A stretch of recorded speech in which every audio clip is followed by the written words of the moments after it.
Live from Charlotte, Oldsmobile presents the Winston Stock Car Race.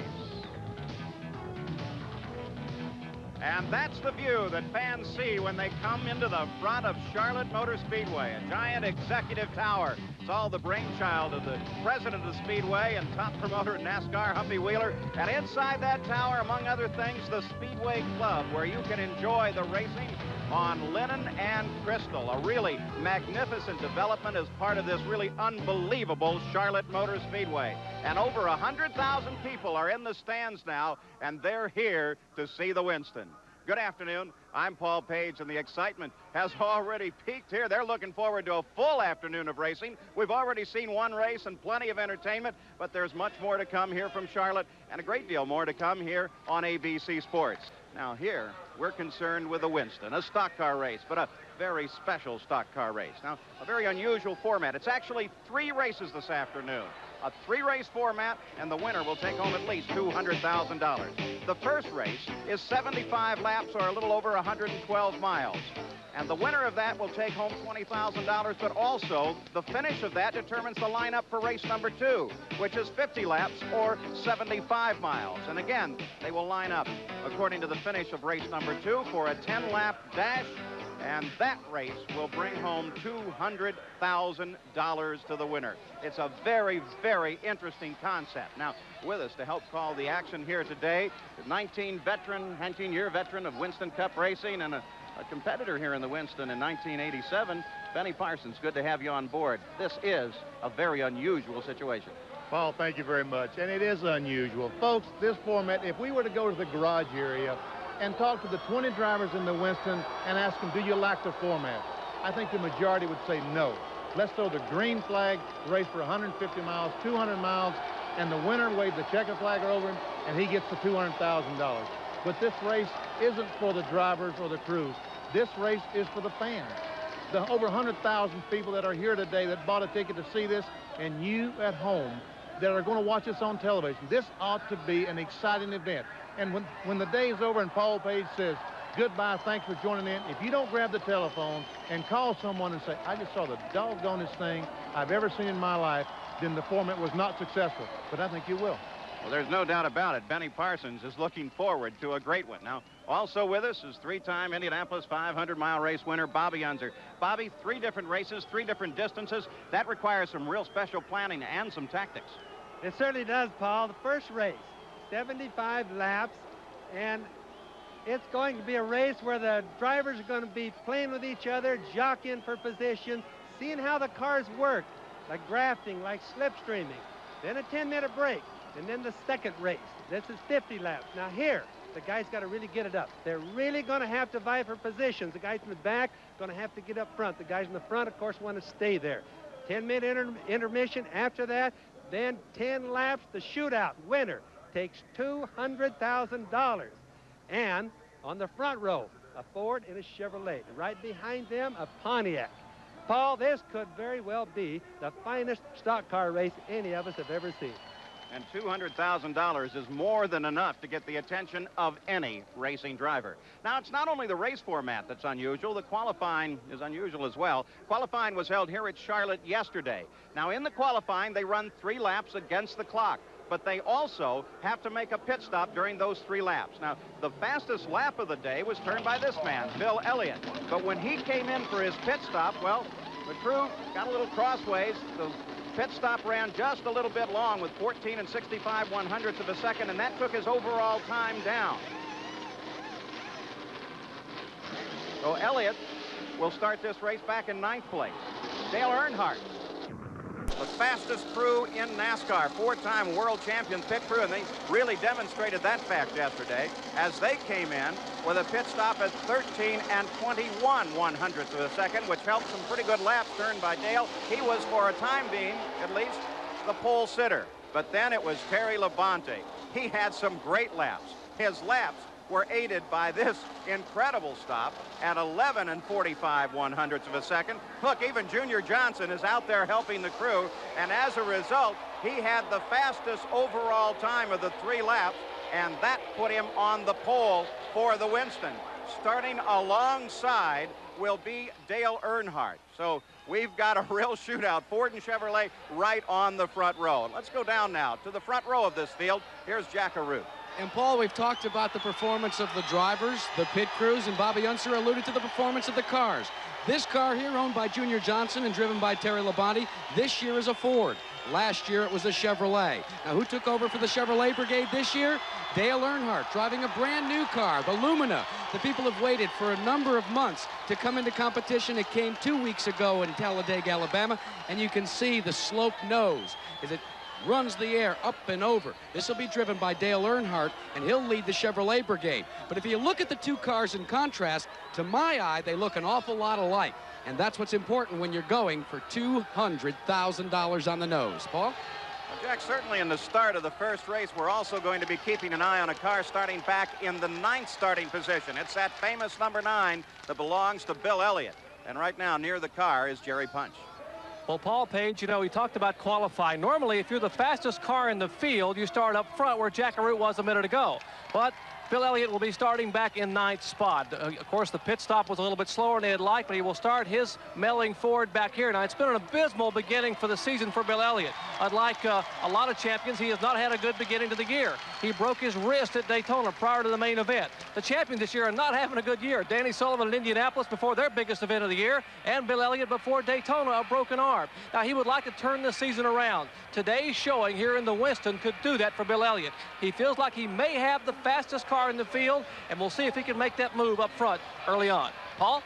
Thank you, Jerry. Well, I got to tell you, the drivers are getting ready. You can imagine there's a bit of tension there with $200,000, perhaps even more on the line to the winner. The crowd, well, they're pumped. Over 100,000 people, and they are ready for the running of the Winston. So the drivers have now been introduced. The cars are sitting on the pit road. They're ready to go, and we are ready to go racing. We'll be back right after this.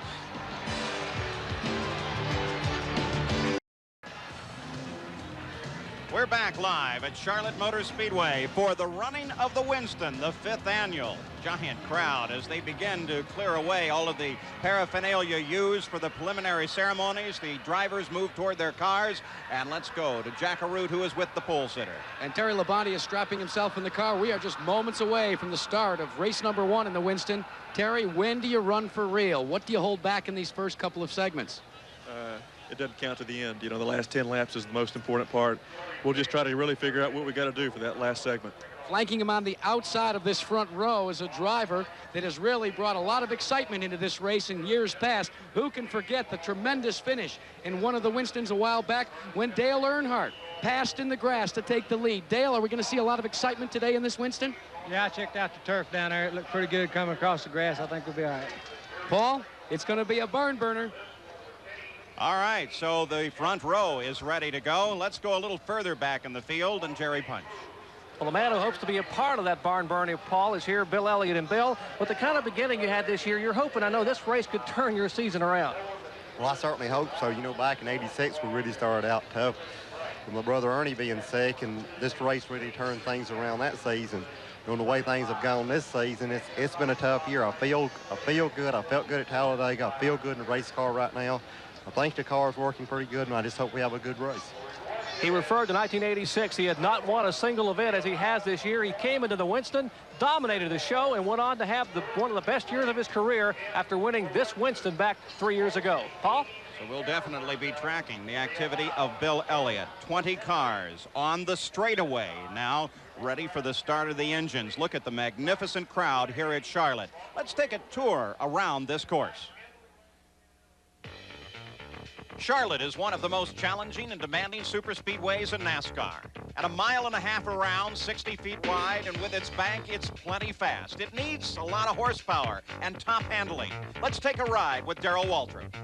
Okay, folks, hang on to your hats. Here we go. One time around the Charlotte Motor Speedway. We're coming down to get the green flag. And we're off to the races. Across the start-finish line. Dropper down low, going down there by the trolls. Out wide, down low into turn 1, bump. Keep it down on the white line. Up the throttle. Car picks up speed, coming out of turn 2.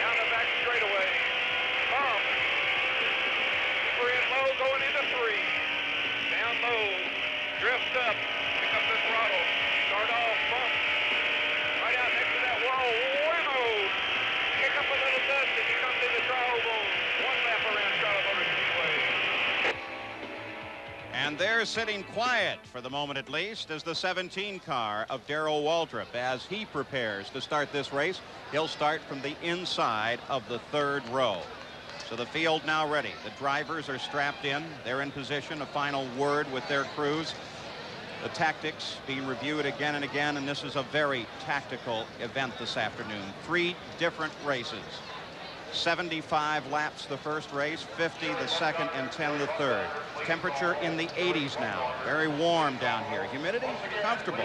Light winds. There's a chance of rain. Doesn't appear that it's going to come over the speedway. It looks like Humpy Wheeler has his good luck once again here at Charlotte with great weather. Jeff Bodine, a wink, a thumbs up. He's ready to go. As we're very, very close to the time to start engines. These are the makes, the 20 cars that are in this field, prepared to go, ready to run. Benny Parsons, those drivers have to be feeling a little bit of tension at this moment. They do. And Sterling Marlin, let's don't forget about Sterling. Won the Winston Open just a few moments ago, starts 20th, as he did last year. Last year he finished second, almost won it. We'll check and see if he can do it again this year. The Winston is a race for winners. In the Speedway Club, well, they're still having lunch. A delightful facility here on the grounds, and you can see the sweep of the grandstand and the corporate hospitality and VIP suites. They have really been making some wonderful additions to Charlotte Motor Speedway in the past several years. It seems like every time you come back to the Speedway, it grows and grows and grows.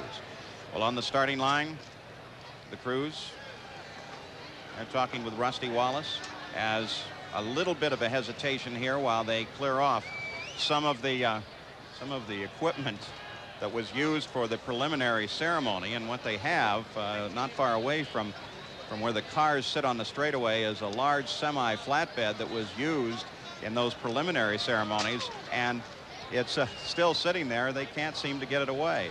Let's go down to Jack Arute now. One of the cars in this race is very interesting, really running only for the second time in Winston Cup racing. Here's Jack. Paul, we talked about the Chevrolet Monte Carlo the last time we were here for last year's Winston. It was such a great vehicle and went to so many victories. Well, over a period of a year, they decided to come out with a new car. They named the car by way of computer, and the Chevrolet teams are lusting after it. The name of the car is the Lumina. Let's compare it to a Monte Carlo. This is the Monte Carlo. It had a winning run of over 83 victories, but Chevy teams lusted for the Lumina, and here's just a couple of reasons why. Overall, it's smaller than the Monte Carlo, and when you're hurtling through the air at speeds of over 170 miles per hour, the Lumina's got a built-in advantage over its older brother. Further refinements come in the frontal area.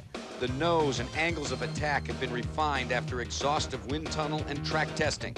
Air sweeps over the hood, roof, and trunk areas, increasing downforce, the sticking power of the car.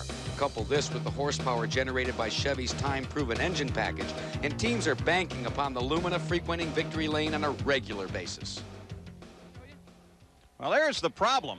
It's this giant flatbed that they've now changed the tractors on, and they can't seem to get the back wheels unstuck, Manny. The rear tire, the air brakes are on the brakes are on the rear of the trailer. The rear tires, the brakes are on, and they can't get the truck to roll, the trailer to roll.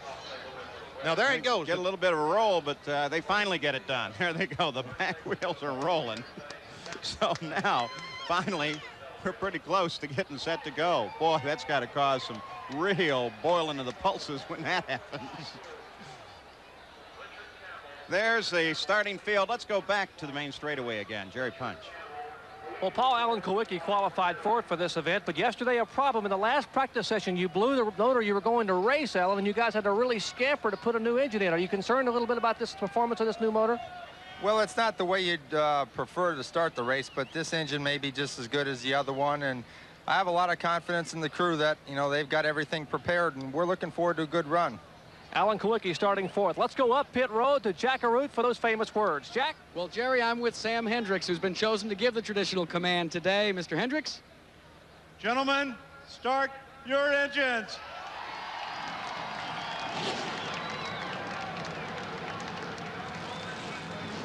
And so on the main stretch here at Charlotte, the engines 20, Winston Cup stock cars begin to roar in what for some is a pinnacle day in the year, a very important day, certainly financially, a day that you wouldn't want to miss if you could avoid it. No, and I tell you, I just looked down the entire field and there's no panic going on, which means that 20 cars have started. No problem so far. So everything's under control. Bobby Unser, the crews have to be thinking about exactly what their tactics are as they're ready to go in the start of this race. 20 drivers, the best that NASCAR has to offer. Let's look at the starting field. On the pole is Terry Labonte, the 1984 NASCAR champion and defending titleist of the Winston, alongside Dale Earnhardt, a three-time NASCAR champion and winner of the '87 Winston. In the second row on the inside, Rusty Wallace, who has won 7 of the last 14 NASCAR races, a streak that began here at Charlotte last October. Alongside Alan Kulwicki, he won the inaugural NASCAR race at Phoenix last year to gain his first start in the Winston. The third row, Jeff Bodine, winner of the 1986 Daytona 500. And alongside is Neil Bonnet, who won back-to-back World 600s here at Charlotte in 1982 and 83.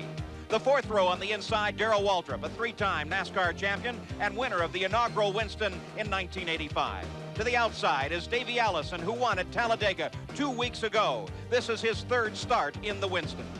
In the fifth row on the inside is Bill Elliott, who won the Winston in 1986, twice a winner here at Charlotte Motor Speedway. To the outside is Greg Sachs, who won the 1985 Firecracker 400 at Daytona. The sixth row, Bobby Hillin Jr., NASCAR's second youngest race winner. He won the '86 Talladega 500. And on the outside is Lake Speed. He led for 13 laps in last year's Winston. The seventh row on the inside is Ricky Rudd, one of 7 drivers to compete in all 4 previous Winstons. Ken Schrader is to the outside. His only NASCAR victory came last year at Talladega. The 8th row on the inside is Harry Gant. His first super speedway triumph came here at Charlotte in 1982. Phil Parsons is outside. He won last year's Winston 500 at Talladega. The 9th row on the inside is Kyle Petty, the upset winner of the 1987 World 600 here at Charlotte. Morgan Shepherd is to the outside. His first win came at Martinsville in 1981.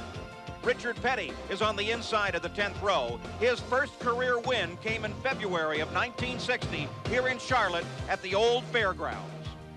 And the outside of the 10th row, added just a few moments ago with his win in the Winston Open, is Sterling Marlin. He came into the Winston in exactly the same way last year, starting 20th, and last year he finished a very close second. You look back from the pace car as Terry Labonte forges his way up. There is Dale Earnhardt on the outside of the front row. You're looking out of a tiny peephole in the back of the pace car as the field works its way through the third turn.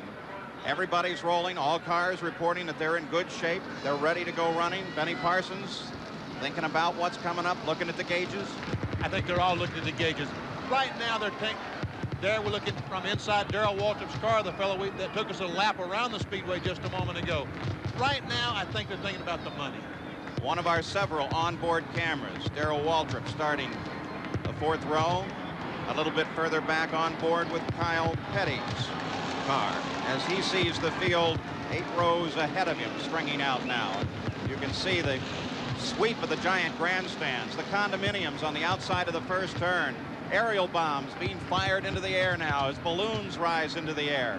It's a magnificent spectacle as these 20 cars move around this circuit here at Charlotte. There go the balloons. The fans all on their feet. They're excited, ready to go racing. They may not sit down at any time this afternoon. As I said a moment ago, this race is for the fans. Everything here is designed towards the fans. Yesterday afternoon, these 19 drivers signed autographs till 8 o'clock in Fan Appreciation Day.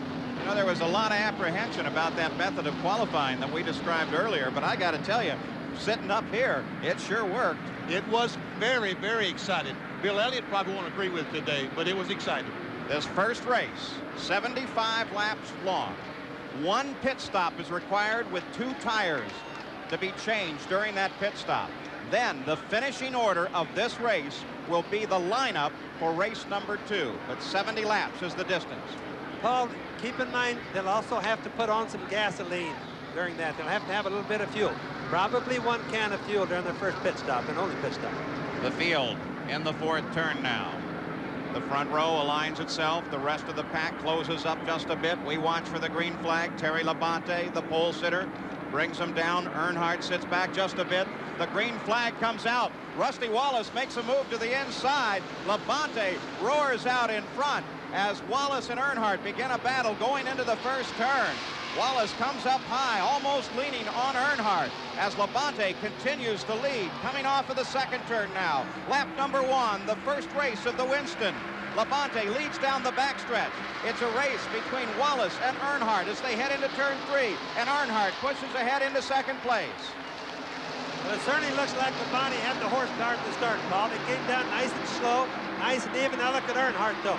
Earnhardt comes down in across the grass, a little bump to Labonte, as very early on Earnhardt says, I want to win this thing, I want to take it all home, and Earnhardt goes into the lead. Rusty Wallace comes down on the inside. Alan Kulwicki closes in there as well. They're on the backstretch already. Earnhardt is still out in front as Kulwicki pulls up to battle alongside of Labonte. Labonte made just a little bit of a slip in right now. He's battling for third spot and losing it. And here comes Bodine trying to take it away on the inside. Jeff Bodine closes on the inside of Labonte as Earnhardt, followed by Wallace, comes across the stripe, completing lap number 2.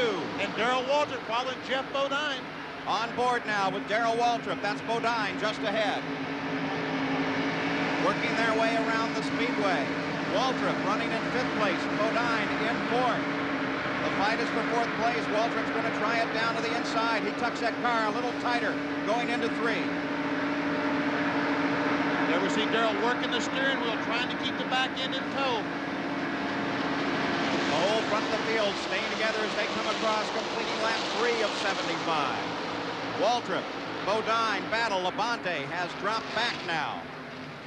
We go back to the front of the field. Rusty Wallace at the back end of Earnhardt's car. Rusty Wallace looks to me like Bobby Unser. He wants to lead, don't you think? Well, Rusty's got to be very quick. He's been very fast for a long time. And as the cars come head on into you, you can look at the difference between the new Chevrolet Luna and the Pontiac. And the yellow caution comes out. A car spinning way up in the 4th turn. That's Kyle Petty. Kyle Petty. It looked like Richard also was involved in that situation, so the family Petty bring out the caution. There's Richard. Doesn't appear to be any damage on Richard's car. I think he just simply spun to avoid. We see some right on the bottom of the front skirt, but heavy damage to Kyle Petty's car. The whole front end bashed in, and the caution comes out. The crowd cheers as Richard gets underway, but Kyle Petty still sitting in the car. 4 laps complete, and the caution comes out. Now we've got a new rule working in NASCAR today, and that is a yellow flag rule. They close the pits now. There is the flag that says the pits are closed. They will stay closed until the pace car picks up the field, and then they should yank that flag out of the way. They've done it. Now, if they care to pit, they can come in. It's a test here today. If it works, then it will become a regular practice in Winston Cup racing. Paul, it's too early for most of them to pit. Now there's Bodine coming in. He obviously has some sort of an adjustment to make. But usually they're not going to pit this early because they really need fuel a little bit later on, not quite this early. Jeff Bodine was running in 4th, rolled out. They work on Kyle Petty's car. Benny, here's the situation. We see Kyle Petty. He's already sideways and already made hit the outside retaining wall, so we really can't see what happened to start the crash. Ugh, terrible looking crash. Front of the car heavily damaged. I was talking. There we see the crew trying to get Kyle out of the car. All right, so as the rescue crews work with Kyle Petty, the race is under caution. 4 laps are complete, and we'll be back with more of the Winston after this. We're under the caution with 6 laps of the first 75-lap race complete. And you can see the rescuers are still at the car of Kyle Petty, involved in an accident on the 4th turn. They've called for splints and neck braces for Kyle. They're taking their time. They don't want to rush anything here. Want to take him out of the car nice and slow. Now the situation that created this situation, here you are on board with Kyle. This is going down the front straightaway. We've just passed the start-finish line. We're a half lap away from the problem. He's following Morgan Shepherd's through 1 and 2. Car looks fine. No problem. Handling very well on the bottom of the racetrack. He moves back up. Running down the backstretch. Going down the back straightaway, going in turn 3. And then all of a sudden, it's like he got tapped, and he corrects the car, and the camera goes away with that heavy blow. You can see the car hit so hard that the camera damaged as well. When you see it come back to the right and just head towards the wall, that's about the worst kind of hit that you can have, Paul. And that's what you can see on the car. The left front corner just moved right back in, so obviously some of it got back into the cockpit. Part of the continuing bad luck for Kyle Petty, a crash in the Daytona 125-mile qualifier, didn't qualify for the Richmond 400, crashed at Darlington, crashed at Talladega, back on board once again. We'll slow this one down just a little bit. Now we're going into turn 3. Now you watch, the car will pivot one way, a little bit to the right now. He'll correct, and it'll swing back to left. That's the worst kind of spin you can ever do, almost straight into the wall. Worst way that you could possibly hit it, Benny. And that's something that you young drivers, when you go to a big racetrack for the first time, you cannot correct these cars on a high bank racetrack. When you get out of shape, they're going to go back to the right and hit the outside retaining wall. Richard Petty also involved. He spun, but is back under power. Let's go to his pits now. Jerry Punch. Well, Paul, take a look at the damage of the Petty Pontiac. This is the front air dam, or what's left of the front air dam that came off Richard Petty's car. Now, this is just part of it that was peeled away when he tagged Kyle, his young son, up there in turns 3 and 4. Richard will have a significant aerodynamic problem driving the Pontiac. And another driver here in the pits, pitting right beside Richard, we just told a minute ago that has a problem, is our leader, Dale Earnhardt. We are told he has a flat right front tire, and he, running over some debris up there, probably some of this air dam off the Petty car, has cut a right front tire, so he will be making an unscheduled stop as well. Paul? Well, they've got a long yellow underway here now, still working with the Petty car. There is Dale Earnhardt, as just as Jerry Punch suggested, he peels off and heads down now toward Richard Childers, the crew. See what assistance they can be. It should be just as simple as a new tire. Well, that's exactly all he needs is a right front tire. There we see Kyle Petty being taken from the car. Very, very careful with him. There's no hurry. It's not like the old days where they used to run up to a car and just snatch somebody out of there. Now, with all the modern medicine and emergency care, they want to be plenty careful to get them out, plenty of time, nice and easy. Don't want to cause any more damage than the accident may have already caused. A lot of concern come a here long for way in Kyle. automobile racing, Paul. It's a lot better than it used to be. You can just tell by all the attention he gets and how careful. They have doctors on duty all the time, right with the drivers. So Kyle Petty now out of the car as they take a moment with him. Let's look at this accident one more time, Benny Parsons. There we see both the Pettys, Richard and Kyle, sideways. Kyle has already collected the wall. What caused the problem to begin with, we have no idea. We see the windshield just on the left of the screen bouncing along. And Richard was right behind Kyle when it started and got involved in it. Looked like the back end just came unstuck on Kyle Petty's car. And when he tried to correct it, it took him right up into the wall. So under the caution with 8 laps complete, here's your top 5. We'll be back right after this.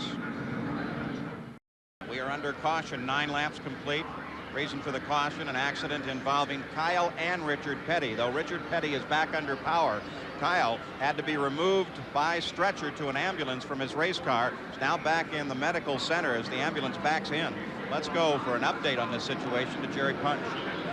Well, Paul, the bad news is, taking a look at the hood beside me here, this is the car that Kyle Petty destroyed on Monday here in practice. It was their Speedway car. The car he just wrecked a minute ago is the only car they had left. And so both of the cars they have in the Sabatis Racing stable have been destroyed. The good news is that Kyle Petty, was talking to his crew a minute ago on the two-way radio while they were getting him out of the car, said, hey, I got a little pain in my back, some pain in my right shoulder, but I'm okay. I'm awake and alert, and I'm sorry about the race car, guys. They said, don't worry about it, Kyle. We can build more cars. You just be okay and come back to the garage.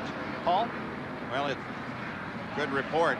The problem, though, is the car, Benny Parsons. That is exactly right. As Jerry Punch mentioned, the only car they have. What they're going to run next week in the Coca-Cola 600, your guess is as good as mine. Pace car. Now, as we take a look at the rundown, moving on to the backstretch, indications are that we will go green at the conclusion of this lap and resume the first race of the 3-race series that is the Winston. All 3 run in an afternoon, 75 laps. They must pit, must change 2 tires during the 75-lap run. Then a 10-minute break, then back for 50 laps, then a 10-minute break, and then back for 10 laps on board with Darrell Waltrip. Right now, Paul, we're looking at Pontiac and Ford. It's going to be interesting to see how this works. Rusty Wallace is really working good. Another thing that we got to remember is Dale Earnhardt is back in the pack a little ways because of that flat tire that he had. It'll be Rusty Wallace, then Kulwicki, then Earnhardt, then Waltrip, then Labonte. As they come back to the line, Davey Allison has been able to move up into 5th place as well as we come back to green. And Waltrip immediately starts to work at the back end of Kulwicki's car. Well, Rusty Wallace jumps right out in the front. He's really a hot number these days. If he has his way, he's going to lead every lap in clean air with the exception of possibly Lambert's cars today. If there's been major stories this year in Winston Cup racing, and there has, those 3 cars in front, that's the story. Rusty Wallace, Alan Kulwicki, and Darrell Waltrip. Waltrip and Rusty Wallace won 3 races apiece. Alan Kulwicki hasn't won a race, but he's right there knocking on the door each and every race. And Darrell Waltrip's really been on a comeback this year, hasn't he, Benny? He is determined this year, 1989, to be the year that Darrell Waltrip shows everyone he is a great race car driver and could come back and win. First 3 positions, there is Earnhardt, who had to move to the back of the field to come up through the field. He was back on 19th position when they came to the restart. He's already up to 14th and cutting his way through as he comes alongside Jeff Bodine. Just moved alongside Jeff Bodine easily. Earnhardt looks awfully strong today. Well, that tire that was a problem for Earnhardt took him off of the lead and put him well back in the field, now replaced. It obviously was the tire because the car is really running well now. To the backstretch, Wallace, Kulwicki, Waltrip. 13 laps complete, 75 the scheduled distance. The battle is for second. Kulwicki has played a very, very smart race, and his crew really helped him out, and is now running in 2nd place. The smart drivers right now, this early in the race, are going to be taking care of their tires, Paul, because remember, this race is when they're going to kind of have to position themselves for this next 50-lapper coming up. It's going to be really important who starts up in front. Rusty Wallace getting around this track at 168.2 miles an hour on the last lap. 2nd and 3rd right in there and following. That's strong speed, very strong speed under green flag conditions after 10-15 laps of the race. Doesn't seem like the accident in turn 4 caused any problems with the track surface, so turn 4 can be a problem area here. Back at the front of the field, Wallace now with Kulwicki closing. 1st, 2nd, and 3rd running together now. Wallace begins again to pull away. Here's the fight for 4th place. Labonte, Allison, Elliott running together on the backstretch. Well, there's some good drivers right there, Benny. There's some very good race car drivers. Bill Elliott, in-car camera, pulls up right behind Davey Allison, looks to the outside, follows Davey down the front straightaway. Looks on the inside, maybe he's going to make his move. No, has to fall back in behind. You can already see how much dirt and debris are on the windshield. Now, this is only after approximately 15, 16 laps of the race. You see a crack in Bill Elliott's windshield running up to the right side of our screen. He's on the outside of Allison. Davey on the inside of Labonte. The fight is for 4th place as Davey moves into 4th. Now Labonte comes right back. Labonte closes in. Elliott closes in. The fight continues, coming down to the start-finish line. Now that's as close as you can get, Paul. You can't get much closer than that without touching. I'm telling you that. I think they might have touched up in the 4th corner. Bill Elliott now once again pulls in right behind Terry Labonte. Tries to get inside as he come off the 2nd corner. On the backstretch, Greg Sachs is right in there as well. As Elliott comes to the inside of Labonte, Sachs tries to follow through, but Labonte pulls right down and takes a position. Elliott runs now in 5th place. Now, back at the front of the field. 5th place is not bad right now, Paul. We're still fairly early in the race. There's the race right there now. Greg Sachs moves to the inside. Just behind him, Ken Schrader. And Ricky Rudd in the green 26. That's Rudd on the outside of Schrader trying to take that spot away. Kenny Schrader, probably one of the most versatile race drivers that we have here in the Winston race. Don't you agree with that, Benny? Yes, because he runs champ dirt cars, midget cars, modified cars. If it's got a steering wheel and 4 wheels, Schrader will drive it. And some people think he's too big to get in the midget, but by golly, he does a good job. And wins in those other races as well. Here, he's going to try on the inside of Labonte. Schrader, the center of attention as he tries to take 6th place away from Terry Labonte. Greg Sachs lies just ahead. Ricky Rudd just behind. The battle is between Labonte and Schrader. On the backstretch, can Schrader hold in here? They head into 3, and Schrader pushes his way ahead. Labonte, our pole winner, drifting back, having some serious problems early on in this race. Now we go back to the lead. Rusty Wallace still leading. Alan Kowicki second place. But Kowicki, Paul, has closed up. 20 laps are complete. Kowicki sitting just behind Wallace. Is this a situation where a very cagey Kowicki is just watching what Wallace is doing? Oh, yeah, I don't, like Bobby has said, I don't think right now is the time to go up and take any kind of chances. Now's the time to watch, feel how your car's doing, how your competitor's doing, getting yourself in position, Bobby, for that next race. Absolutely right, Benny. And another thing, Kowicki's going to like Rusty when they do start lapping cars, kind of moving them out of the way and making it easier for him to come by, give him a little bit less chance of having any accidents or traffic problems. Waltrip is in there as well as we take a look at the top 5 with 21 laps complete. Wallace, Kowicki, Waltrip, Davey Allison, Bill Elliott. Good battle all up and down through the top 10. As Waltrip closes in, and there is Earnhardt as he comes past Labonte and picks up 8th place. So from 19th to 8th since the caution, Earnhardt wants to get back up front and fight. Now remember, that's that new Lumina Chevrolet, and this is the second race on it. They haven't had all that much luck with it the first time, but it's obviously getting a little bit better because Earnhardt is on the move. Well, the question about these cars was whether or not they had enough test time on them, enough race time, only one race before this. Earnhardt is certainly proving that he knows how his car is working as he moves his way up through the field. Here we see Waltrip has looked inside Kowicki going in turn 3. Now again trying desperately to get by Kowicki. He pulls alongside. That's what you call splitting the hairs kind of close. It looks like he might have got underneath. He did. He got by.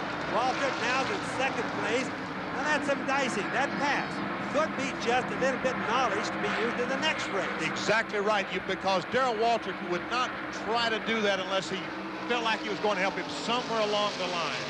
Unless that's just the new Darrell Waltrip we see. It's like when he was a kid, Benny. He's just going to go for broke all the way. That, you know something, Bobby? You might be right. This might be the new Darrell Waltrip stepping forward. The second place car, number 17, Darrell Waltrip. Alan Kowicki just behind him, riding in third. We talked at the start of the show about the tactics of this race, but it is very, very important to get up and be in the front because that gives you a better starting position in the next race. Oh, exactly right. Terry Labonte, our pole winner, as we mentioned a moment ago, he's drifting back, Paul. He's getting himself in trouble for the next race. But at least he's got time enough and some long pit stops, like 10 minutes in between the races, Benny, to readjust the car, get it back in, be competitive. And Jack Arute, you have a comment. Well, Paul, you know, this is the only race on the Winston Cup Tour where there's a preliminary event. And that, of course, was the Winston Invitational. And a lot of these teams checked on tires and how the cars handled, checked with some of their compatriots. And the front 3 cars is kind of interesting. 2 of them made adjustments. Darrell Waltrip and the other car, of course, being the number 7 of Alan Kowicki, they decided to tighten their cars up after the Winston Open. Your leader, however, he checked on tires, checked with Rick Wilson specifically, and they determined to keep their car in the same setup that they ran yesterday. The big difference today is about 20 degrees in temperature. So his car is working very well, that of Rusty Wallace, but so is Waltrip's and of course, Kowicki. So it's a toss-up as far as setup right now. And there we see Greg Sachs. This is a race for 5th. He passes Bill Elliott, takes that spot away, and here comes Schrader on the inside. He takes the spot away, moves Bill Elliott back to 7th spot.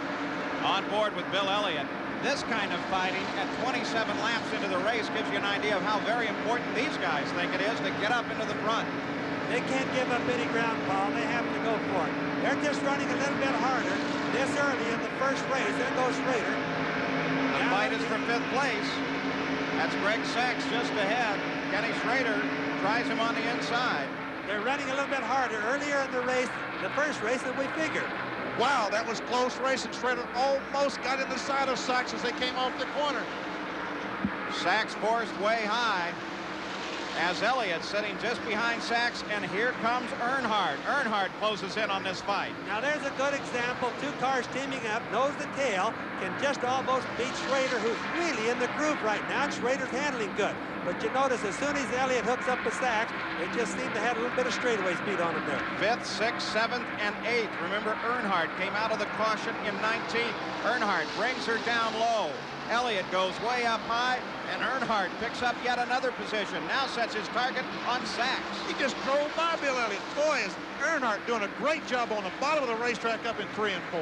We have to say the Chevrolet Lumina is definitely handling better than it was before. Benny, don't you agree? I agree wholeheartedly. I felt like that the Lumina, they might have some problems here today. I haven't seen any so far. At least no question about it on Dale Earnhardt's car is on the backstretch now. We take a look at the top 5, and Earnhardt sets himself up behind Greg Sachs. Sachs goes up high. The battle is for 6th. Earnhardt comes to the low side, decides to drop in behind Sachs. Now he comes down, almost uses a little bit of that dirt that he loves here. Well, I think the thing about the number 3 car, that Lumina Chevrolet of Earnhardt's, is it's working on the bottom. That's the easiest place to pass. As we were talking earlier, as the tires get hot, if the track gets slippery, the cars go to the top. When you see Earnhardt sticking at the bottom, the guys like Rusty Wallace up in front better start worrying. Rusty Wallace still leads it. The battle we're watching is that for 6th place between Greg Sachs and Dale Earnhardt.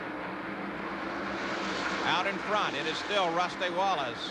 Waldrop closes in just a bit. Rusty Wallace on the backstretch, runs in front of this field. You know, there have been some rumors about Rusty Wallace moving to another team, so we ask him what his plans really are. The rumors, they started really going wild. The latest one was I was going to drive, Richard Petty was going to retire, and I was going to drive for him. I'm going to drive for Junior Johnson. I tell you, the press had me driving for everybody, and there's just no truth to it. And yesterday in Charlotte, I called a press conference and tried to put it all to rest, because it's not disruptive to our team yet, but it does have the high potential to do that. And I don't want to let it get out of control before something like that happens. 2 big races at Charlotte, 3 big races at Charlotte, and the whole Winston Cup year will yet to go. And I can't believe the rumors are starting this high, this early. It's just been a lot of sports writers start dreaming their own stuff up because they couldn't find anything for fact. They just thought it was going to happen. Well, I'm here to tell you it's not going to happen. I'm real happy where I am. Myself, Barry Dotson, Harold Elliott, Jimmy Makar, the whole Blue Max crew, we plan on staying together as a team. Well, you know, it seems to me that the bigger the race, the more the rumors fly, which may tell you the Winston's a pretty big deal. It is a big deal, and that's one thing I think that people are trying to do, is disrupt that team just a little bit. Because Rusty Wallace this year, Paul and Bobby, I've been following the Winston Cup circuit closely this year. That car, 27, has been almost unbeatable. That's right, Benny, and he's also on a hot streak. You know, there's sometimes when you take a car owner in the team, the sponsor, and everybody works together. And that's what really makes a successful team out of it. That's exactly right. Labonte, our pole sitter, we just can't even find him. There's 4th, 5th, 6th. Labonte's fallen all the way back to 11th place. There he is right now. And that's Sterling Marlin just behind him. So Labonte, who had such a great day yesterday, is now falling back through the field. We can get an update from Jerry Punch. Well, gentlemen, the weather has changed drastically today from what they had yesterday and Friday for practice and qualifying. It's considerably warmer, so a lot of crews had to guess just before this race to change the setup. As you heard Jack Arute mention a little bit ago, a number of teams made the cars a little bit tighter. Well, Junior Johnson's team made the car significantly tighter, and that's the problem with Terry Labonte. The car is so tight, he just can't get up any speed and can't run through the corners. They will make that adjustment during that first intermission, but right now, he has to grin and bear it. Paul? Labonte runs in 11th. That's Marlin just behind him. Ricky Rudd back in 12th. Now, to the folks that don't understand what tight means that the front end is pushing and just not turning in the turns, and that slows them down a little bit. Here's how the Winston pole winners have fared in the run of this race as we watch the action in the upper right-hand corner. As Earnhardt makes his move around Allison and picks up 5th place, so he continues to cut his way through the field. That's pretty impressive. Started 19th, he's now 5th in just about 30 laps. Pretty impressive. But when you consider that graphic, the pole winners aren't the favorites here. You doggone right they aren't. He's using up a lot of tires, what you think, Betty? And he's really running that car hard because he had to come all the way from the back end. And here he is, almost up near the lead now. Well, see, I don't think he would do that in the 600-mile race, but he's going to stop. They're going to stop at the end of 75 laps, and they're going to be able to change 4 tires. Dale Earnhardt, Rookie of the Year in 1979, and then turned around 1 year later to come back as the Winston Cup champion. It's the kind of style that brought him to the championship. One tough customer on a race course. And currently running in 5th place, it's still Rusty Wallace out in front of the field, followed by Waltrip and Kulwicki. Across the stripe, 39 laps of 75 are complete. There's the 27 car, the Pontiac of Rusty Wallace. He's out in front of the field, followed by Waltrip, Kulwicki, Schrader, and then Dale Earnhardt. We'll be back with more The Winston in a moment. We're back live at Charlotte Motor Speedway, the first race of the 3-race series that is the Winston, all to be run in one afternoon.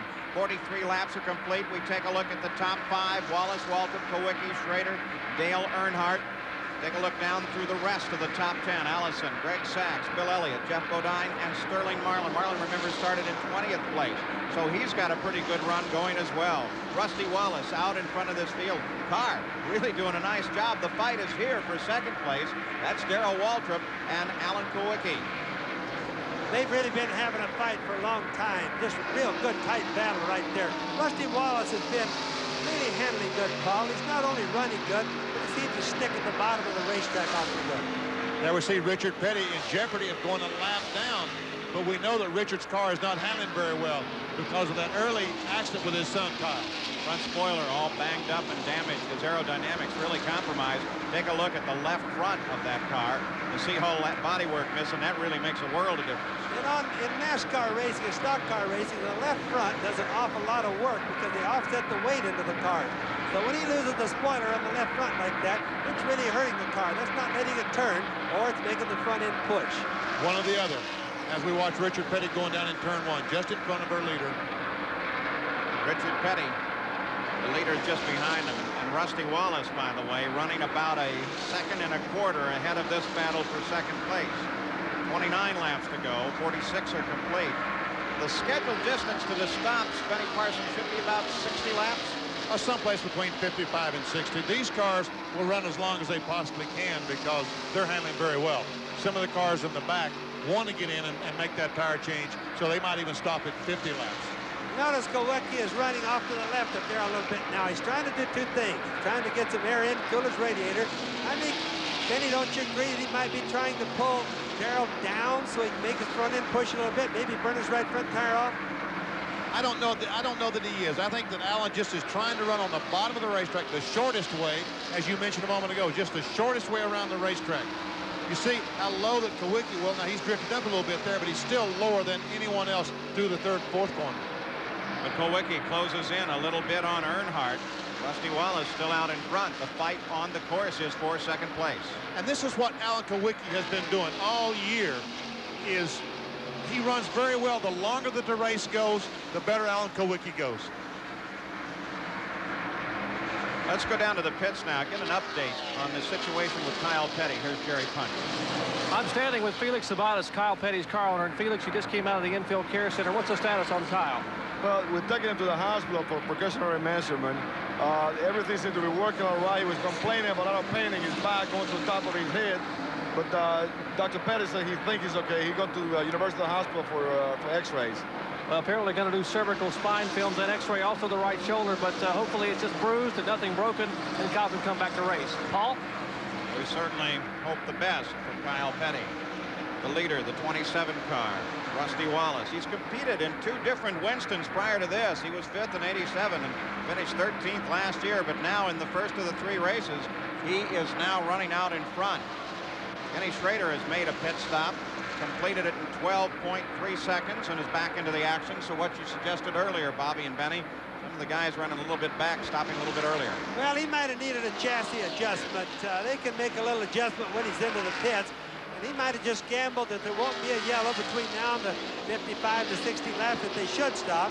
He decided to make his change right there. Well, he better hope that they won't, because he did go a lap down in making that pit stop. And if the caution flag should come out right now, Ken Schrader would be a lap down. For sure. And 2/3 of this first race now complete. Again, the format is a 75-lap race. We're in that now, 2/3 of the way done. They have to make a pit stop for 2 tires at some time during this race.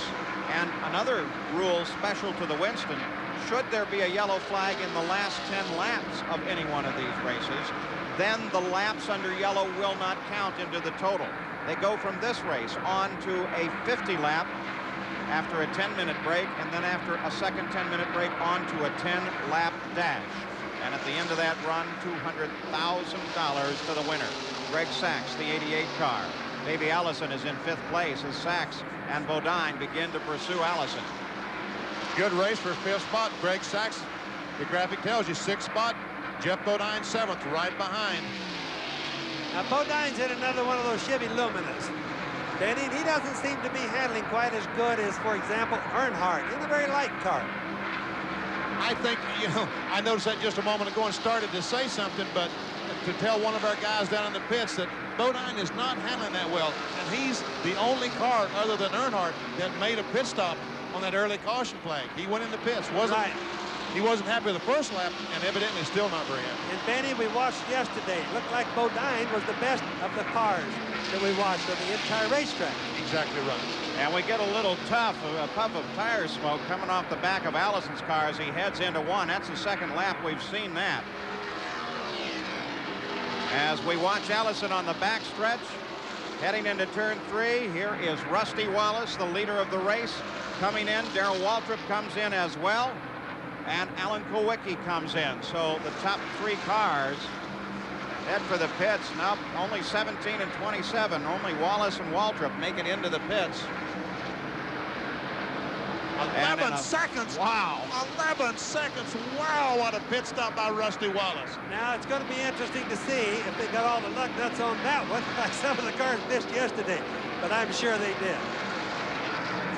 So Rusty Wallace comes back out of the pits. There's Earnhardt, and Alan Kulwicki comes in as well as Earnhardt now. So here at 54 laps complete, everybody decides it's time in. Earnhardt has already stopped and changed some tires, but he comes in. All the cars on pit road. We see Earnhardt's car, the jack's going up. Davey Smith runs around, gives Kurt Schoenwein the right front tire. He gets the wrench. Jack down in Earnhardt gets away. Now what they were doing right there is cleaning off his radiator from the like hot dog wrappings, things like that, to get on the racetrack. Sometimes they get caught on the radiator and they'll burn the engine right down. Earnhardt's pit stop just a shade under 12 seconds. A good stop for Richard Childress's crew. I'll tell you what, we're seeing some great times on the stops for this. Fans here have seen a lot of great pit action this weekend, and Lake Speed, the 83 car, picks up the lead. He has not yet pitted. The Lake Speed, by staying out, takes the lead of the first race in the Winston. The leaders have now made their stops, and it should be a sprint to the finish. We'll be back with more of the first race of the Winston after this. Rusty Wallace, the leader of this first race. Waltrip runs in second, and Schrader runs back in 3rd place. He ain't chasing no more, Paul. He caught him. He's right on top of him, sitting right behind. Here's the top 5 right now as they come into the closing laps. This is a critical position. Critical because they will line up in the next race after a 10-minute break in the order of the finish of this race. So everybody now wants to begin to surge toward the front. Get a little extra racing room, an extra position if you can. Watch Darrell Waltrip's foot when we have the in-car cam on again. People can see when he gets on the gas, like right here, when he backs off going into turns, and when he's doing partial throttle. I think it's kind of interesting to see that. There's Darrell Waltrip in 2nd place. Very cagey race driver as he is setting himself up to take a run on Rusty Wallace. Look at him, he brings that wheel over in the corner.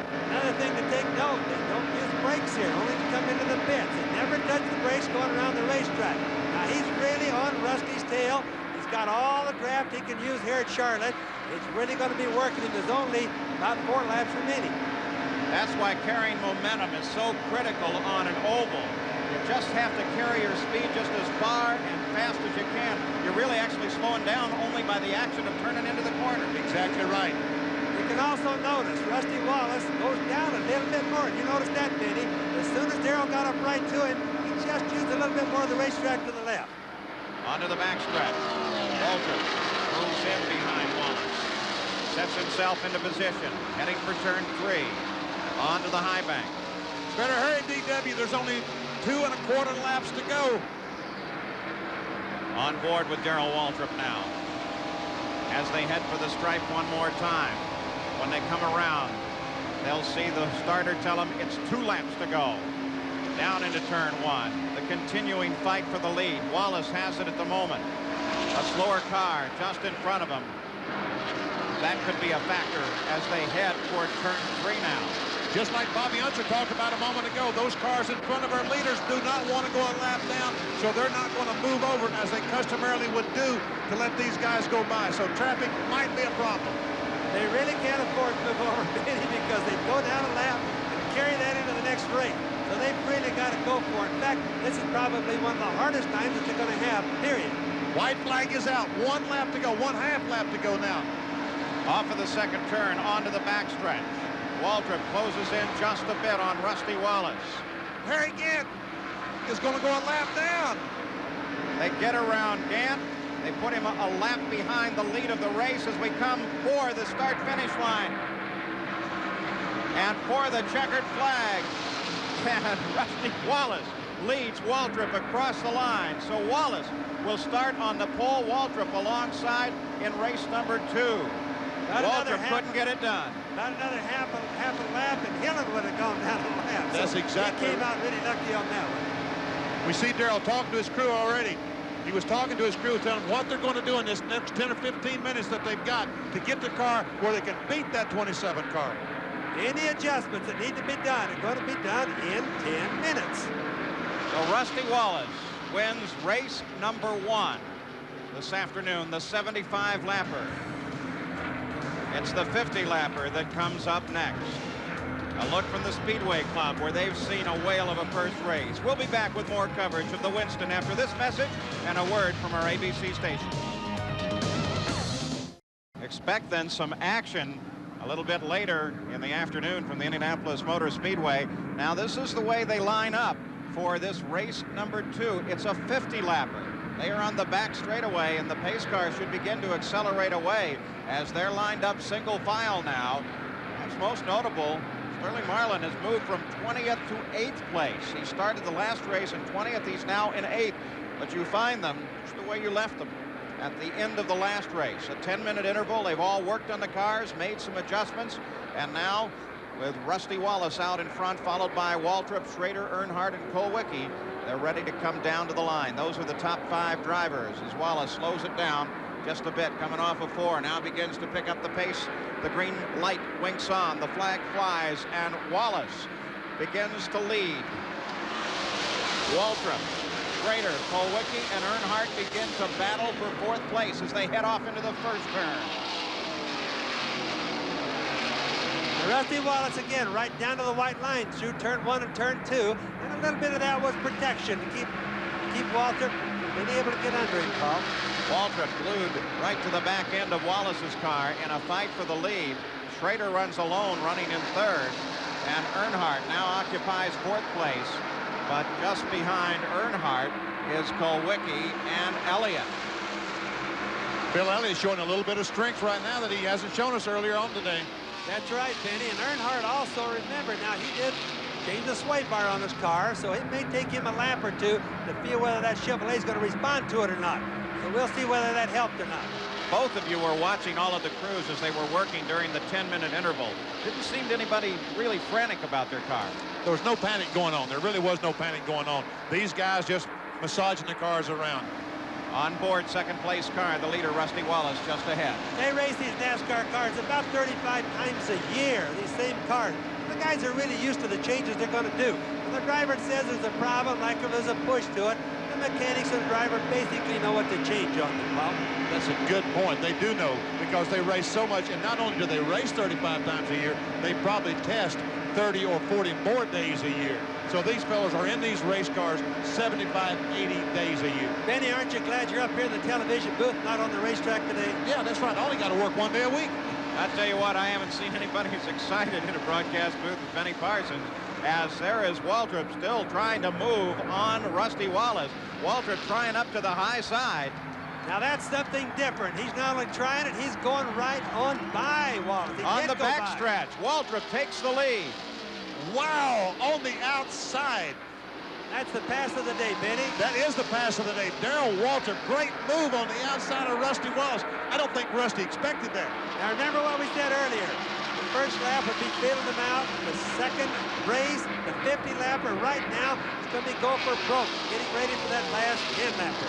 Well, if there was a question about the Lumen, it ought to be over now. Let's get an update comment from Jack Arute. Paul, one Lumina that has his share of problems in the engine department is your third-place machine, Kenny Schrader. You see, Schrader has a serious problem with the oil pump. The shaft is trying to work its way out. They discovered it during that 10-minute intermission, and they've said it's like riding with a time bomb right now. I asked Richard Groom if he thought that Schrader could go the distance. He says, I doubt it, but we'll roll the dice and see how far we can go.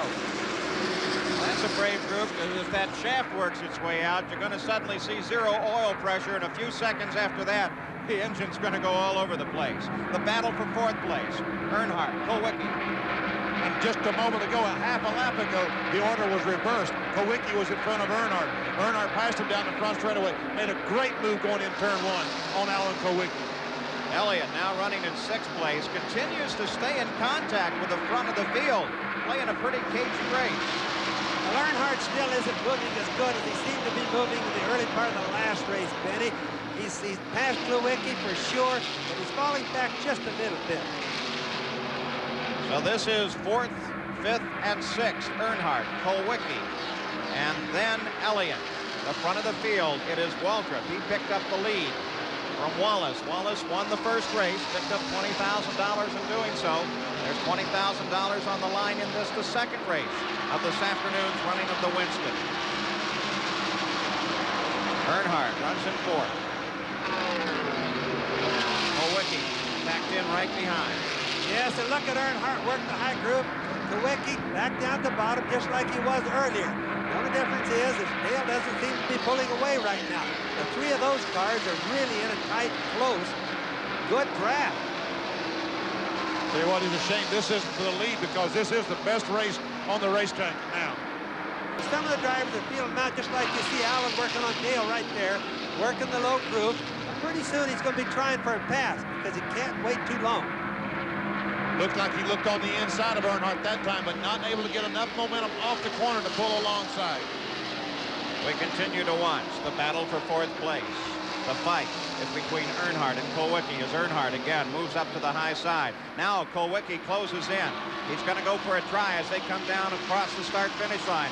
Kulwicki moves to the inside, forces Earnhardt up to the high side. Can Kulwicki hold him there? Earnhardt stays right on his line. Now Earnhardt pushes a little high, and the high side works for Earnhardt as he stays in place. Now that high side worked for Waltrip and for Earnhardt, because Earnhardt was passed and he came right back around Kulwicki again.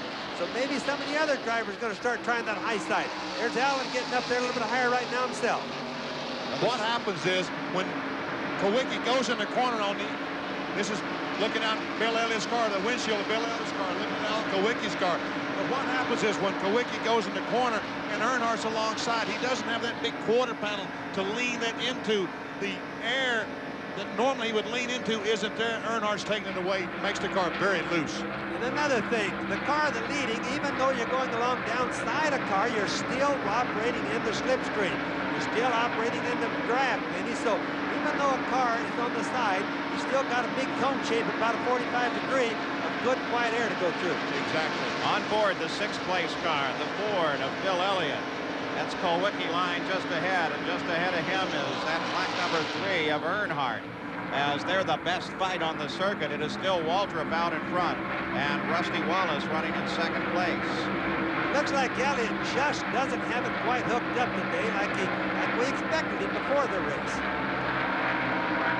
Back at the front of the field, Waltrip leads this race. Jack Arute Well, Paul Page, you were alluding to the fact that it looked as if Darrell Waltrip was shot out of a cannon on the outside of the corners there. Well, what they've done is they've adjusted the car, loosened it up a bit, because that's precisely what Darrell was complaining about during the first race. He said the car runs good down the straightaway, but it's a tad too tight, and it feels like it wants to bog down when it comes out of the corners. So they've loosened it up, and it seems to be working well. Waltrip runs in front. And there is Kulwicki and Earnhardt. They continue to fight their way. Kulwicki now going to pull down to the inside. A second ago, he was almost up alongside Earnhardt.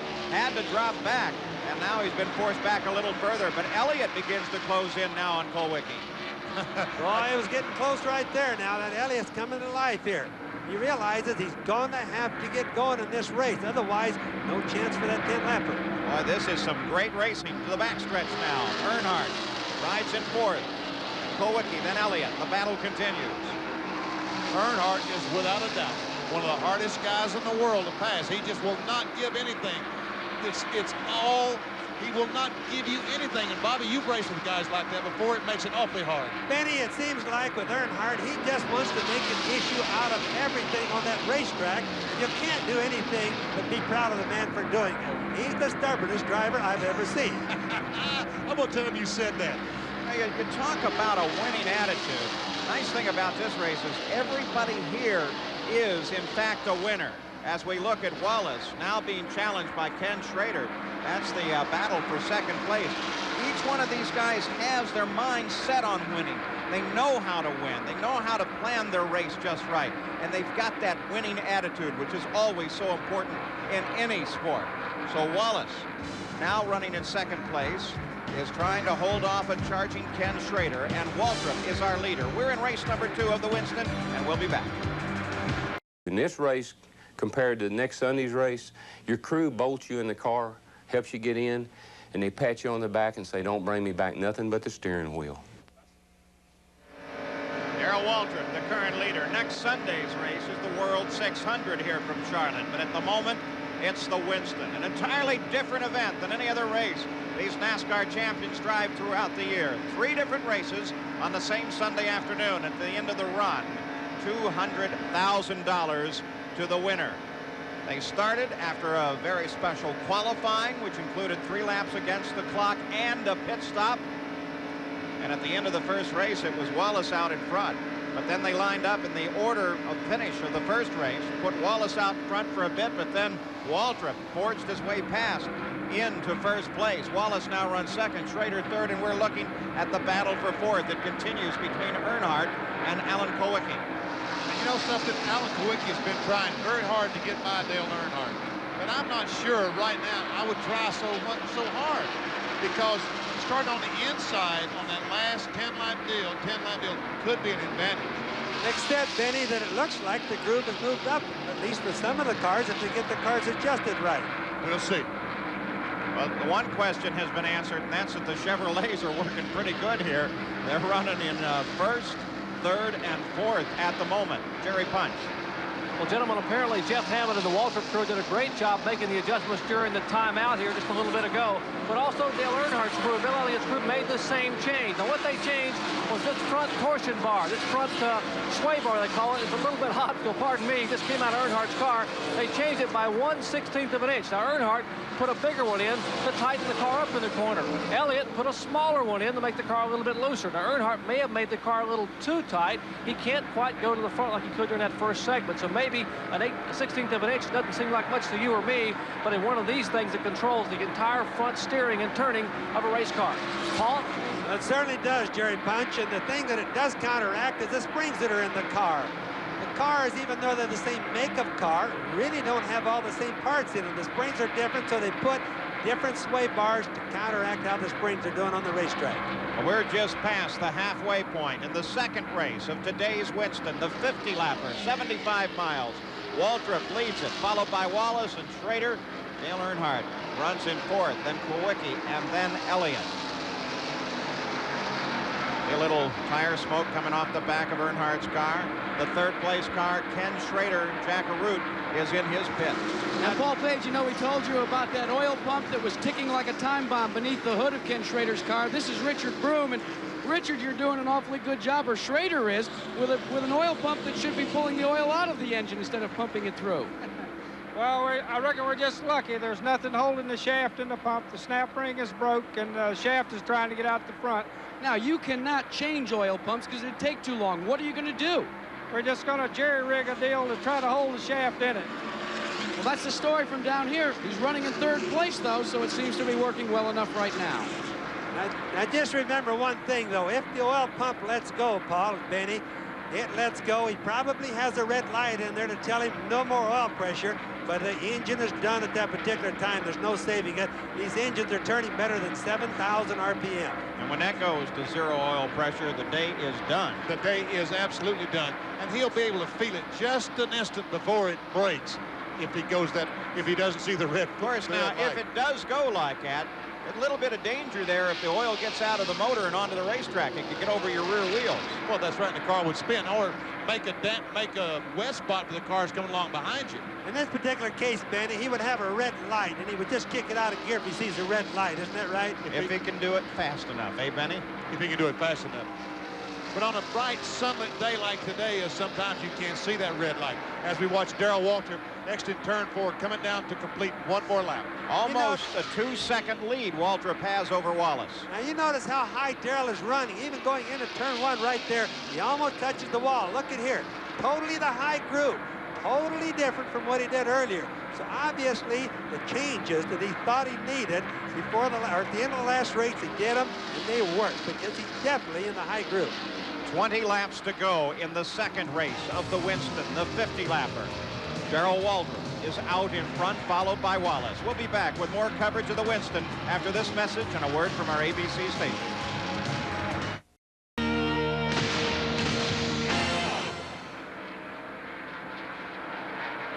We're back live at Charlotte in the Winston, and the view is from the Speedway Club, where the members are enjoying their afternoon, a little lunch, and some terrific racing as we watch Darrell Waltrip, who's got a pretty good record here at Charlotte. 6 different victories, the 85 Winston, the 78, 79, and 85 World 600, and the 500-miler in the fall in 1981. Waltrip leads the race at the moment. This is the second race of the day. And here is the earnings so far coming into the start of this race in the 1989 season. Well, Waltrip's got a chance here in a few minutes to add another $20,000 onto that figure. And if he does it all the way to the end of the day, another $220,000. They pay $20,000 for each of the first 2 races if you win it. And, of course, if you win the third race, the little 10-lap dash, $200,000 richer, Benny. Wouldn't that be something to have won $600,000 like 9 races into the season? And a third of it is a result of a single afternoon's drive. Yes. Good money, and it sure beats working, doesn't it, Benny? I'm telling you. Well, you know, as two guys that ought to know. As Benny and I were watching Wallace just a bit ago, we noticed that he's running pretty sideways, coming off the turns. They're really loose. We think what he's done is possibly, there's Ken Schrader, who's been pushing him. I think that Wallace has really been a little bit loose and probably going to adjust his car again. I'm sure he will be. Well, Ken Schrader, he runs in third place. We take a look at the top 5. Moving along. Ken Schrader, third place. Moves around the Charlotte Motor Speedway. This ring is Ken Schrader's. It was awarded for his 1983 USAC championship.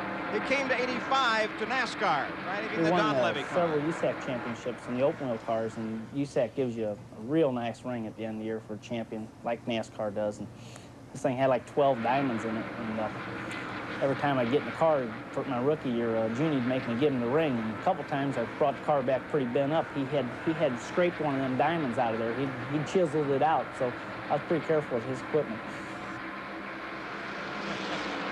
Kenny Schrader runs in third position, runs there alone at the moment. In fact, the top 3 not really closely challenged. Waltrip about 2 seconds out in front of the second place Rusty Wallace. But each of them now trying to decide how to set their position for the last 10-lap run. There's 10 laps left to go in this race. The 75-miler will be back with more after this. Well, we're back live at Charlotte Motor Speedway. The second race in this afternoon's Winston now complete. Rusty Wallace won the first one, Waltrip the second. Average speed thus far at 146 miles an hour. We had a long caution when Kyle Petty got into the wall. He's over at the hospital, but they say he should be all right. Now this second race won by Darrell Waltrip. Let's go down to the pits in Jackaroo. Well, you saw near the end of that race, Darrell Waltrip was slapping his knee or rubbing his knee. Darrell, what in heck were you doing there? My hand went to sleep, and I was kind of waking it up. Well, it really has been a good race for you in that second installment, but now they light the fuse. Now it's a time bomb for 10 laps. What do you do? Well, Jack, it comes down to a good start. I'll be on the pole, I reckon. And if I come down here and I get off to a good run and I can get the jump on Rusty and everybody, and I get in that first turn first, cancel Christmas. But if I get in there and get messed up a little bit, then, like you said, the fireworks are going to start.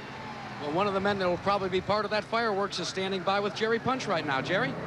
Well, this guy waiting to light the fuse also, Jack, in his final 10-lap segment. And Rusty, you had the rocket run the first segment, but the second segment you had a little bit of a problem, even though you finished second. What happened? Well, on that last stop, somehow mistakenly, we got the right front tire on the right rear accidentally, and there's a difference in circumference. And the car was just real loose. I was having to drive it in almost dead sideways. They got everything right now. We're cooling the engine down real cool, trying to give everything it can. Cooling the car down, cooling myself down. Just going to dry the hell out of it. It's all I can do. That sums it up. Round 1 to Wallace, round 2 to Waltrip. And I tell you, these guys are cooling off, getting ready for that rubber match. The final round, 10-lap shootout here for the Winston. Paul? And a couple of confident guys. 5 minutes, 18 seconds left to go on the pit road. The crews, their usual professional job, calmly, quietly, preparing the cars. It's the final 10-lap run coming up. Darrell Waltrip sits and waits, and we'll be back. It will be 10 laps now. 10 laps to $200,000. The pace car pulls away. They line up 2 by 2. Waltrip and Wallace, the front row. Then Schrader and Earnhardt make up the second row. The winner of this little 10-lap, 15-mile run will take home $200,000. Already been some pretty good money pocketed. Rusty Wallace moves out on the high side as we take a look now at the field. Wallace to the outside, Waltrip on the pole, row 1, row 2, Schrader and Earnhardt. Looking back through the field, Kowicki and Elliott will start in the 3rd row. Marlin and Rudd in the 4th row.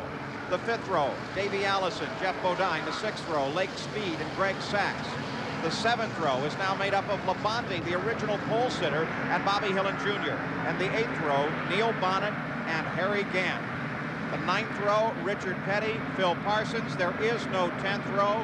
Morgan Shepherd and Kyle Petty are out of the race. Kyle Petty going to the hospital, not believed to be seriously injured, but still they wanted to take a look at him, and Morgan Shepherd just pulling out of the competition. We look back from the pace car now. We're ready to go. We're ready for 10 laps of fire. You know, I talked about at the very top of the show how this race is for the fan and how it generates interest for the fan.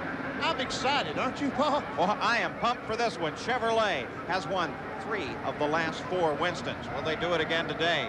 They're on the pole for this start. Now keep in mind, Darrell is on the bottom, on the pole. Rusty Wallace is on the outside, Paul. That's just exactly the opposite of where Darrell was going fast at the latter part of the last race. I think if he had a choice, he would prefer to be on the outside, don't you, Benny? I don't know. I think with the cold tires, he would want to be on the inside for the first 2 or 3 laps.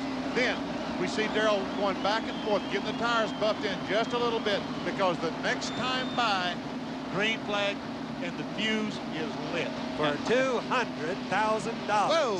And then we're going to see some racing. The view from the Speedway Club, boy, they're on their feet there. The fans in the stands, they're all on their feet. And I don't think we're going to see anybody sit down. Hey, you folks at home, are you sitting down or standing up? Stand up like the rest of us. This is exciting. In the first turn. 1 lap to go now, Bobby Unser. 10-lap trophy dash. We've all seen that in our local races, you know, a trophy dash, but this is really a trophy dash for an amazing $200,000. Difference here is we're talking the best in NASCAR, and listen to that crowd. Boy, are they pumped and ready to go. Look at them. Over 100,000, 10 laps, $200,000 for the winner. The field is on the backstretch. The rows forming up. A real partisan crowd. Everyone has their favorites. Will it be Waltrip? Will it be Wallace? Schrader, Earnhardt, Kowicki. Any one of them could have a chance in this 10-lap dash. They've raced 125 laps to get to this place right here, Paul. The pace car pulls down. The field carefully sorts itself out. Wallace drops back just a bit. Look at Schrader. He wants to be right up there behind Darrell. He's not letting Darrell get any way away from him. He's okay, Darrell. If you go in the infield, I'm following you, buddy. Dale Earnhardt, the black number 3 car. The same sort of position as the flag comes out. The fuse is lit, and the bomb is about to let go. Waltrip picks up the lead. Then Wallace, Schrader, Earnhardt drops into 4th. Darrell the Waltrip first went turn. right to the bottom, exactly where Benny said he would go. Tires anew, went to the bottom, tried to block Rusty from coming by. Everybody held their breath there into the 3rd turn. Waltrip, Wallace, Schrader receiving a challenge now, a little lower by Earnhardt. Both those cars drove in turn 3 extremely hard, too hard, went to the top of the racetrack. If Schrader could have been there, he would have been able to get by, but no. He now closes up on the back of Wallace and looks going through turn 1. Wallace came down low across the stripe, held off Schrader. Waltrip continues to lead. He went right to the top of the track. As soon as he got to turn 3, right back to the top where he was the last race ball, the same back down 1 and 2. Now watch, he'll go right to the top of the group here. 1st through 4th, they're all fighting. Out in front, the 17 car. That's Waltrip. Can he do it? He won the Daytona 500. Can he win the Winston? That's never been done. I remember another thing that almost all the cars were sure have done is that they tape up the front a little bit to keep less air from going in. Increases the straightaway speed a little bit, but it also makes the engine run very hot. But it's just for a short time period. I'd say they also loosened the cars up a little bit. Normally you can't run a loose car at a great distance, but Benny, when there's $200,000 out there in 10 laps, you can loosen it up a bunch. Rusty Wallace, he said he was very loose. I don't know if he's left it that way or he tightened the car up, but he's not able to gain on Darrell Waltrip as they come off. Look at Waltrip through. They're not going to let a breath out until the end of these 10 laps. Waltrip still out in front. Wallace chases. 10 laps, just like a qualifying race. 10 laps flat out. The radiators are pretty much covered up. They're probably going to burn the engines down, but for $200,000, who cares? About 6.5 laps to go now. It's still Waltrip out in front. Wallace closes in. Wallace closes on the back end. That Chevy Lumina of Waltrip is working today. It was a question mark before the start. He's being chased by the Pontiac of Wallace. And then 3rd place is a Chevy as well. Darrell Waltrip, that 1 foot propped up, works his way down in the corner, pulls down with both hands, takes the high groove onto the backstretch. He doesn't look like a guy that's trying to win $250,000, does he? Calm, looking out the front windshield of that car, calculating his bank account if only he can get it through the next 5.5 laps. Now Rusty's going to stay at the bottom a little bit, or at least lower than Darrell is, because Darrell is so high on the racetrack that Rusty couldn't get by on the outside, so he's going to have to keep working the bottom, see if he can't get a little bit of dry pavement and get a shot at him under there. Look at that. There's Rusty. Halfway point. Rusty closes in. I'm sorry, Paul, but he closed in on the back bumper of Waltrip. He's only 1 car length away. The fight continues to turn 3. Waltrip still out in front, but let's watch the 27 car of Rusty Wallace. That Pontiac begins to power up behind Waltrip. He's running harder, Paul. He has to run harder. It's the only chance he's got. He's going to have to go at the bottom of the racetrack. He's going to have to hope he can just get a hold of something. Will it come down to a last lap dash? Look at Wallace. Once again, he comes low inside. Waltrip goes to the high line, off of 2, on the backstretch. Waltrip continues to lead it. Now remember, Darrell will pull down a little bit if he has to. Anything he has to do that's at least being fair, he's going to do to keep Rusty from going by. If he thinks Rusty's going to try it like in the middle, Darrell will move down. Rusty Wallace pulled up literally on the back bumper of Darrell Waltrip, tripping on turn 4. Rusty right now has a little bit the fastest race car, guys. The crowd cheering Wallace on. Just over 2.5 laps to go. When they came across the stripe, it was 3 to go. Already they're on the backstretch. Wallace setting up behind Waltrip. $200,000 on the line. And the championship of the 5th annual Winston. $200,000 shootout. Winner take all. Wallace closes in again. The closest he's been the last few laps. But again, Waltrip is able to power away. 2 laps to go. 3 miles. And it's close. Ooh, Look at him smoke the tire, and boy, Wallace gives it a try. Wow, he jerked that car trying to get underneath Darrell Waltrip and smoked the right rear tire. He's even down running on the apron, man. He tried to get a little bit of dry pavement there. Darrell Waltrip in the fourth corner now. Wallace comes down low again. He smoked the tire. Waltrip loses it as they touch. Waltrip spins it backwards across the grass as they come to the white flag. The yellow flag comes out. The yellow flag comes out. And that means that the lap is not going to count. But can Waltrip get it going? He's still got his engine running, Paul. He's still trying to get around. Of course, he's going to be way behind. Special rule, though. Special rule.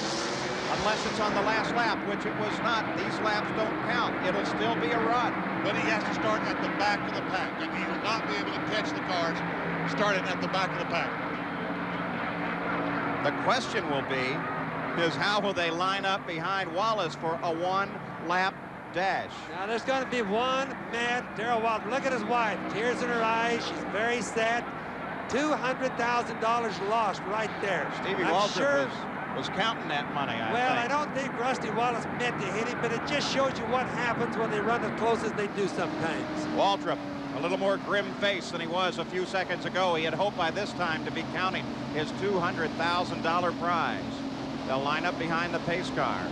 Where will Waltrip position his machine, Benny? I don't quite understand why Darrell did go in the pits and change 4 tires, because we know that the tires on the car has to be flat spotted the way that he slid coming off turn 4. Winner take all, Benny. He really doesn't have a lot to gain, right? He's just going to be in the back end anyway. That's so right. For one lap, what difference does it make? The main thing is it's one sad Darrell Waltrip. Benny, here's the onboard camera. We see him going in turn 3. He goes to the bottom, comes off the throttle. We see his right foot come up, lets the car drift up. Rusty Wallace is right behind him. He feels it, he touches. We see where he touched.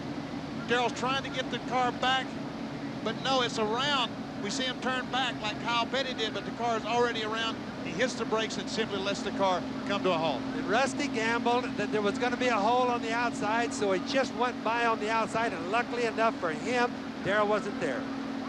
Okay, the question is, Rusty Wallace caused the problem. If that's true, well, here is there a penalty? We'll take a look here, Benny. Rusty's trying to get underneath him just a moment ago. We saw the right rear tire smoke on Rusty's car from the other angle. Rusty trying desperately to get under. He touches Darrell Waltrip in the left rear. Around goes Darrell.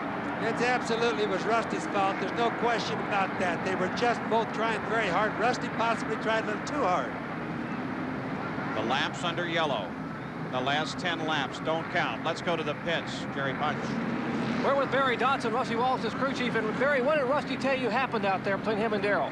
He said he got under Darrell and then everything got close. So I guess Darrell didn't give him any room, and evidently they touched. He didn't really know. He said he got down under him clean, all of a sudden he was gone. Rusty Wallace's version is lack of racing room coming out of turn 4. That's the reason for the spin, he says. Paul? Benny, I don't think so. Well, no, he was trying very hard to get underneath Darrell, but there was room down there, but they were both trying to go for the same spot. Well, racing for the lead. It's just unfortunate. Racing for their money. Let's go to the pits, Jack Arute. Well, I'm with the car owner of Darrell Waltrip's car and the car that's in second place, Rick Hendrick. Of course, the car in second place is Kenny Schrader. Did Darrell say anything on the radio about what happened, Rick? Nothing to say. I think this time silence says it all, gentlemen. Some anger there in the pits. A lot of money on the line.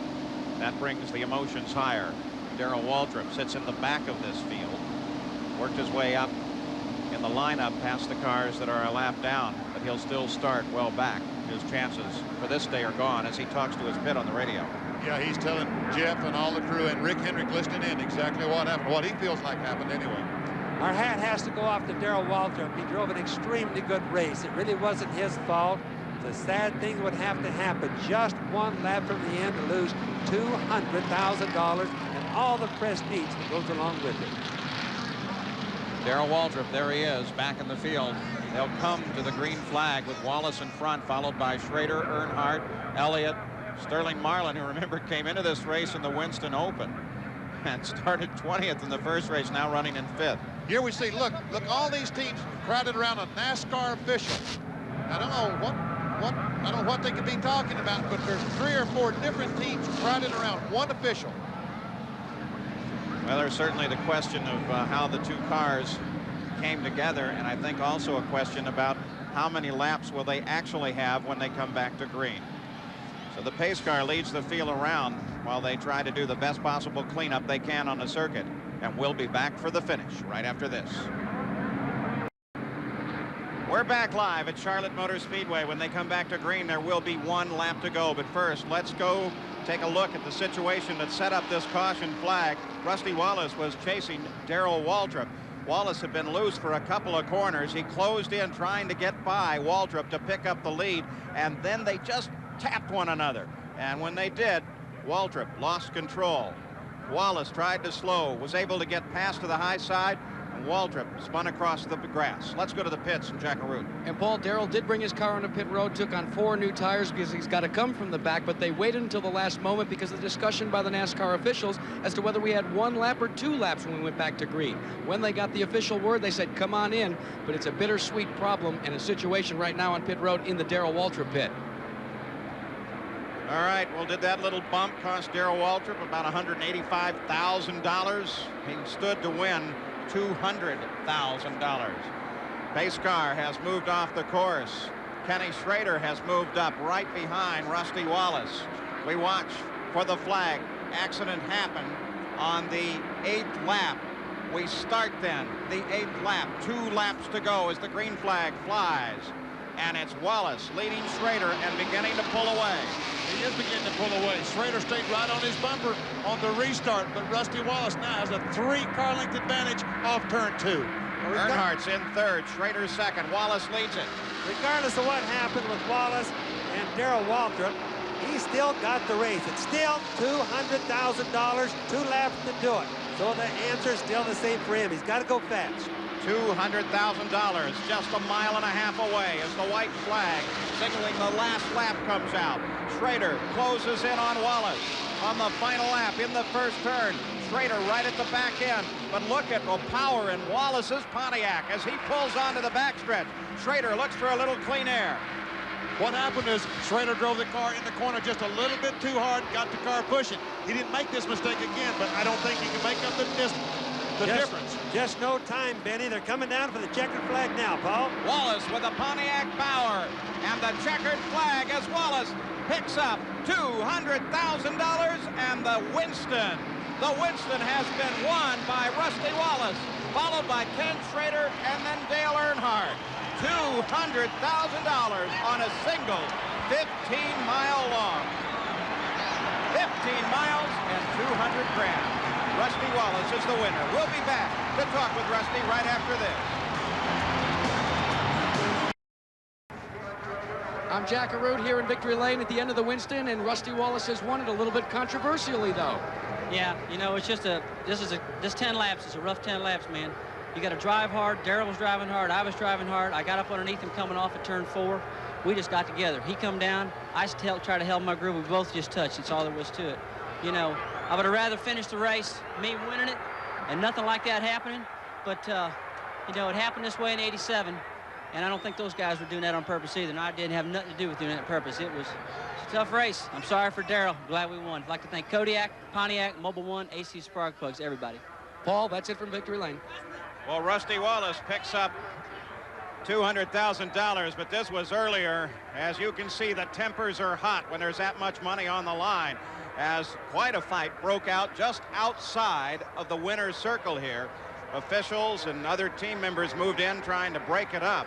Went on for just a few minutes. So when you have that much money, you just naturally have a confrontation. And that's what we've seen today. Final results of the Winston. Rusty Wallace wins it, Ken Schrader, and then Earnhardt, Elliott, Alan Kulwicki. Now, boxing is coming up next, but we'll continue to follow the story here from Charlotte, and we'll give you some updates throughout the boxing. We'll be able to talk to Darrell Waltrip and some of the others. We'll be back at Charlotte during boxing. Well, Dan, we've had a very controversial finish of the Winston. Rusty Wallace has won it, but there's a very angry Darrell Waltrip. Let's go down to the pits with that story. Well, a lot of emotions here in the Tide truck, and Darrell, one of them was anger when you guys got back here. What happened those last couple laps? Car got I was a little bit loose in 3 and 4, and I guess Rusty saw that. So coming down to get the white flag, he just drove in under me up there and just turned me around. It didn't take a lot, but you know, with some people, you know how they are. So if you open the door, I guess you get what I guess you can expect something like that. It was uncalled for. I could never race. I could never walk through this garage area having done that to someone, but some people can, and more power to them, I guess. Darrell, after the race, there was an altercation outside of victory lane, both of the crews getting together a little bit. What are your feelings about that? Well, the emotion's high, you know. This is a show, and it's sort of like the animals are getting a little tense right there at the end of the show, and one of them might bite you. So the tension was high. That was totally uncalled for out there. And the thing that I'm most upset about is NASCAR, first of all, not putting me back in the lead because they went back to the last green flag lap, they said. I was leading that lap. Second of all, that they don't put a stop to something like that. That's the two things I think are so wrong. And I guess, you know, we'll have to live with all that stuff. I guess everybody got what they paid for today. Darrell, rumored is that Rick Hendrick may protest the finish because of the rules stating that you should have been back up front. Oh, I don't know what good it'd do. You know, we can't go back and run the thing over. And he's absolutely correct. I mean, you can't go back to the last green lap and not put it back like it was. They put everybody else back like it was. And I didn't spin out. I got knocked out. So I should have been allowed to go back to the front. If they're going to do it right, I mean, to me, that's what they just took $200,000 away from me and told that boy that what he did was A-OK, do it again, buddy, if you got to. That's Darrell Waltrip. Let's go to Jack Arute. Jack? I'm here with Les Richter, who's the Vice President of Competition for NASCAR. And Les, what's the official ruling on the finish of this race? Well, right at this point in time, Rusty Wallace is the winner of Winston. Any fines anticipated for not only what happened on the racetrack, but the altercation, the fist fight after the race? I think the altercation of the fist fight is going to draw some attention. As far as the incident that took place in the racetrack, there was two cars racing for the finish, and they got together. One came down, one might have gone up. It's hard to say. We are looking at it from a different perspective than maybe a television camera is. Well, that's the word from NASCAR, and they certainly do have the last word in competition here in the Winston. Well, Darrell Waltrip said it philosophically, but NASCAR has said it officially now. The race is official. The $200,000 belongs to Rusty Wallace. Now, just a final update on Kyle Petty, who was involved in that accident earlier on. He's been taken to Memorial Hospital in Charlotte. They've x-rayed him. The x-rays are negative, no brakes. That they'll keep him overnight for observation, but he should be just fine. So that's the story from here at Charlotte. Let's go up to the Indianapolis Motor Speedway. Last day of qualifying, and Sam Posey.